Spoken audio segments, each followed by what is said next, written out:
Hi friend, সবাইকে স্বাগতম সজীব এগ্রোতে।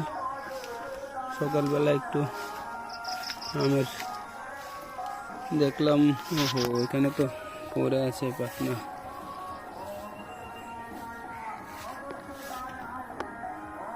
এটা হচ্ছে মিয়াজাকি, এখান থেকে পড়েছে। আর ও ওইখানে দুইটা পড়ে আছে।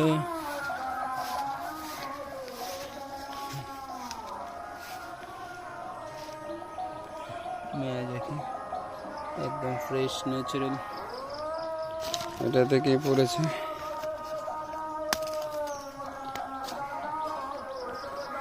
খুব ভালো লাগলো আসলে। এগুলো লেট ভ্যারাইটি, যে অস্টিনের মতো। এটা আসলে কি আম আমি নিজেও জানি না, তবে টেস্টটা টক মিষ্টি ভালোই। আর ব্যানানা এখনও দুই একটা পাকতেছে, এগুলা দেখে নিচ্ছি।